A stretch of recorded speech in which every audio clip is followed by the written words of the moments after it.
हाँ, चलिए बच्चों, आज हम पढ़ेंगे पाठ 5 पंडिता रमाबाई। स्त्री शिक्षा क्षेत्रे अग्रगण्या पंडिता रमाबाई 1858 तमे ख्रीष्टाब्दे जन्म अलभत। स्त्री शिक्षा के क्षेत्र में अग्रगण्य माने जो सबसे आगे रहने वाली पंडिता रमाबाई ने 1858 ईस्वी वर्ष में जन्म लिया था। तस्य पिता अनंत शास्त्री डोंगरे, माता च लक्ष्मीबाई आस्ताम। उनके पिता अनंत शास्त्री डोंगरे, माता च और माता लक्ष्मीबाई आस्ताम थे। मतलब उनके पिता का नाम क्या था? अनंत शास्त्री डोंगरे, और उनकी माता का नाम था लक्ष्मीबाई। आस्ताम क्यों लगा है?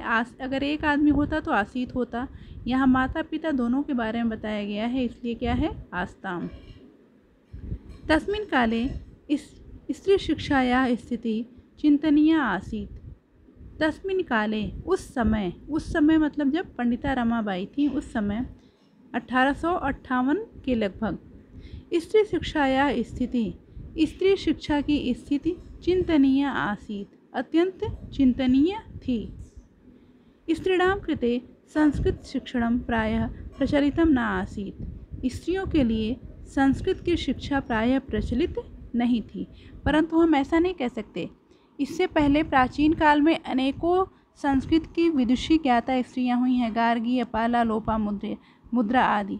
लेकिन बाद में मुगलों के आक्रमण के बाद से पर्दा प्रथा आदि के आने से 1858 के लगभग क्या हुआ? स्त्री शिक्षा की स्थिति बहुत ही चिंतनीय हो गई और उन्हें फिर क्या संस्कृत शिक्षा प्रायः स्त्रियों के लिए प्रचलित नहीं थी, जबकि प्राचीन काल में ऐसा नहीं था।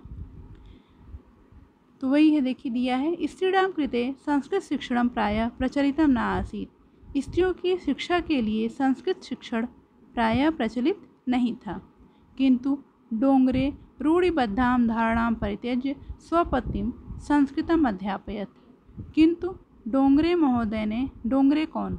वही रमाबाई के पिता। किंतु डोंगरे ने रूढ़िबद्ध धारणा को छोड़कर, परित्यज्य माने त्याग कर, स्वपत्नी अपनी पत्नी कौन?